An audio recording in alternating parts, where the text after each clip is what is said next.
PGCBL fans. My name is Aidan Joly. I am alongside Adam Zebrowski for our PGCBL In The Pros series. Adam spent 2 summers in the PGCBL, 2019 with Newark Pilots and 2021 with the Albany Dutchmen. He is now a member of the Atlanta Braves minor league system. Adam, thanks for joining us. Appreciate you having me. Of course. So you spent 2 summers in the PGCBL, like I just said, 2019 in Newark, 2021 with Albany. What did you get out of those 2 summers? Just kind of a big picture question. I got a lot out of it. I think it was I developed some great bonds with different guys from other schools that I never would have met elsewhere, and still friends with a lot of them to this day. Still keep in touch. But I also got, I think, an increase in competition. Being a D3 guy, there's some higher level D1 players in this league, and I think that was good for me, especially now being in pro ball, having some of that experience already under my belt. Facing guys that can really play. There's obviously like really good competition, D3, D2, and obviously D1. But I think when you're surrounded by that constantly, it forces you to make changes within yourself. And what are those changes? I think not allowing the game to speed up, like not letting the game speed up too much on you.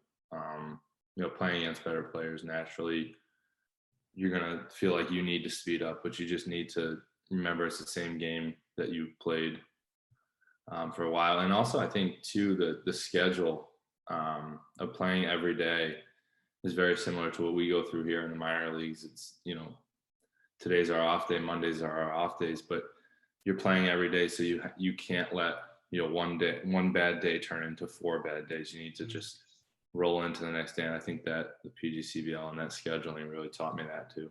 It was 2019 and 2021. Obviously, 2020 was the COVID season. What was it that brought you back to the league for a second time? Part of it was wanting to be home with my family, but also in 2020, I played for Coach Davey in a league that kind of was thrown together due to COVID, and still wanting to give guys some time. So I think part of it was definitely playing for him again. I really enjoyed my time with him, and a lot of the same guys that I played with in that team were also going to return. So it just really made sense for me being at home and being with Coach Davey and a lot of the guys that I played with the previous year was just the right fit. Yeah. What were some of those things that he taught you throughout those summers? I think a lot of it was the bringing like a professionalism to the game and never letting. I think a big thing with him was emotions and body language and effort. Like he really focuses on the controllables of baseball, like the things you control, like your focus, your emotion, body language, effort. I think those are his, I felt like those are his big things. And he was always good about teaching things, but never being, super tough on guys. Like he was tough on us, but never too much to the point where nobody wanted to play for him. I mean, everybody loves him, and I still keep in touch with him to this day. And if I could go back and do it again, I would do the same thing. Yeah. What does that say just about, the community aspect of the league? I think it's big too, especially even with the fans. The interaction with the fans is big too. You start to recognize a lot of the same people at different places, and even though it's a competitive league, you want to win, it's still cool to meet and get to know guys from other teams as well. You're competing, but it's a mutual respect for one another. Like you're going out there playing hard, and I think that was honestly one of the cooler parts. Is like you said, the community in the league is just like getting to know everybody, and everybody's got respect for one another in the league. Nobody really looks down on another person because one plays D1 and one plays D3. Yeah. We're all in the same league playing against each other now. Yeah, I mean, what is that? It's not too often that Division III players end up playing into professional ranks. Just what has that journey been like for you going to that? And what was that feeling like getting drafted last summer? It was surreal. I've talked about it before. I think it's still like still sometimes I don't fully grasp Yeah. the process and the path that I was on, but I think it's a blessing and an honor. And I mean, I did work hard, but I think things still need to fall in the right places. You still need a little bit of luck, no matter where you're coming from. But I think it was just like right place, right time, and Mhm. I'm glad I'm where I'm at. I wouldn't trade it for the world. And like I've said to people before, I'm going to play till they tell me I can't. Yeah. It's the game I grew up around. It's where I've developed my closest bonds with a lot of friends. And I mean, I just can't leave the game behind, and Yeah. it's truly an honor to be able to continue playing and now being paid to play. Yeah. And this is an Atlanta Braves organization that won the World Series last year. So, it's a winning culture type of thing. Have you been able to see that maybe in spring training or anything like that? Yeah, especially even in the way that we're treated as players, even in the minor leagues, like the housing they put us up in is really good. Anytime we really need anything, they're always there to help out. They put a strong emphasis on the minor league system and giving us what we need to be able to help us succeed, because they know this is the future of the organization. And I think some other teams sometimes don't look at it the same way, but they've been really good to provide us with a lot of good situations. And you could even see that too in the coaching and the time I got to spend with the little time I got to spend with the big league team in spring training. You could just see the way they conduct themselves. It's really impressive to see. Yeah. When you were with the big league team, who were some of those guys that you looked up to and you learned from in that time? Being a catcher, Travis Darnell, he's one of the ones.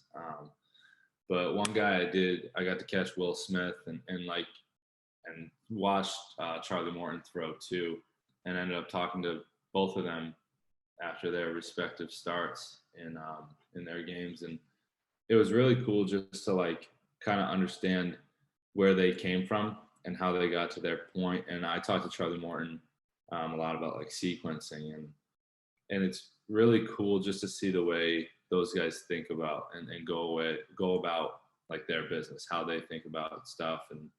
And even I think the cool part too, just watching them, is all of them really, like even Austin Riley, Dansby Swanson, all those guys, is just like their routine. And it's not super hardcore. It's very simple, but it's something they go in and do every single day. That's something I really want to get to. That's a point I want to get to. And you are with Augusta right now. Yes. They just had the Masters there. First of all, what's it like playing there? It's awesome. We have a great park, a lot of really good fans. And we were just in Myrtle Beach too. So we spent the first week and a half on the road due to the Masters in Myrtle Beach and Columbia, and same thing in those places. Just, I mean, the fans really do come out. And some are harsh on the road, but you enjoy it. Like that's part of it, and it's a lot of fun here. And when people chirp you, I almost take that as a sign of way to say something. But it's awesome here. Fans are showing up, and obviously we have a game tomorrow at 11 for Education Day, so that'll be a lot of fun playing in front of the little kids and being able to make somebody's day, hopefully. Yeah. What is the typical kind of day in the life for you as a minor league ball player? So for a 7 o'clock, which is usually 5 or 6 days out of the 7 days. Okay. That would be usually get up, make breakfast, kind of do my thing in the morning, and then by 12:30, I'll be leaving. Probably get there like 12:40. Then I'll usually stretch out, depending on if I have a lift that day or not. I'll either lift at 12:30 to 1, but then I'll usually have a meeting with the pitching coach, and then a video call with our pitching coordinator at 1:30, and then cages open at 2, so we'll do like early cage work, come in, hang out for a little bit, BP, then hang out for a little longer, then another meeting with the starting pitcher that night and the pitching coach. and then kind of go out about 6:25, 6:30, start stretching and throwing. But so, I mean, they're busy days, but Yeah. it's a lot of fun, you know. Yeah. What's just your outlook for the season for 2022 and beyond? Yeah, I mean, to be honest, I don't have a ton of expectations. I'm just looking to kind of, I guess this year my big goal is to find a routine, like find something recovery and prehab, like pregame, that I can just stick to and do every single game. Give myself that confidence that I know I'm taking care of my body to get us through the 130. But I think, you know, offensively, I'd like to get up in the 20 home run range, start showcasing a little more of my power in pro ball. But, you know, I don't want to set the expectations, set goals super high or super low. So I'm kind of just trying to play, have some fun, and enjoy the guys I'm playing with. Yeah. Well, Adam, thanks for joining us. I appreciate you taking some time. Thank you. Appreciate it. Of course, the PGCBL season will be opening up on June 3rd. Make sure to follow our social media pages as well as pgcbl.com for all sorts of preseason and in-season content.